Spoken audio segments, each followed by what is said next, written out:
what other changes in the GI world, in the dietitian world? Like, is there an overwhelming amount of research that is coming out? Is there more things that are changing? Do you have to be really kind of on top of it day in, day out? Or is it like, hey, every quarter there's going to be the conclusion of a few more studies that we're going to need to look at to make sure that we're all good here? Like, what does that look like for continuing education and research done in the space?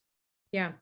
There's a ton of research always coming out in nutrition. So there's lots of things that are always, being developed and, push forward. So as dietitians, we have to have 75 continuing education hours every 5 years. That's just to stay registered in the US.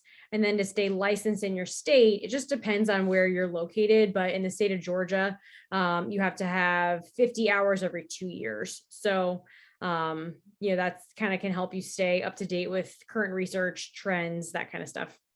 Yeah. And is that just completing like a certain amount of coursework and then testing in it? Is that what that So looks they like? have like online courses you could do. They have certifications you can get. You can specialize in different types of, like in the GI world, there's something called a low FODMAP diet. And you can specialize in that. You can get different, you can get, continuing education hours that way. So there's a lot, there's little, webinars you can do. So there's lots Mhm. of different, things that you can do to keep up to date with the most current research. Okay. Is there a ton of research that's relevant to GI that's coming out all the time, or is that kind of quarterly or every 6 months or whatnot? Yeah. So frequency of how often it comes out. I guess I don't know off the top of my head how frequent it is, but I know that there's always research being done.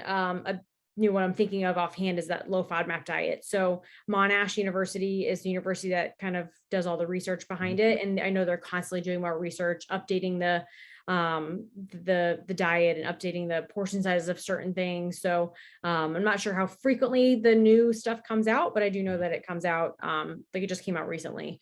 So yeah. Yeah, no, that makes sense.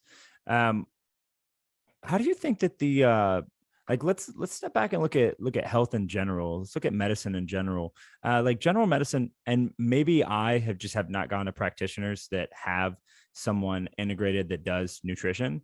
But like a general practitioner in just family medicine, talking about like giving the wrong advice, right, with nutrition, the wrong advice with diet. Where do you think the responsibility lies in the medical community to integrate registered and licensed dietitians into general populace, right? So people have access to this Mhm. information. Because if everyone's, a WebMD and a Google scientist out here, you're not going to get very far.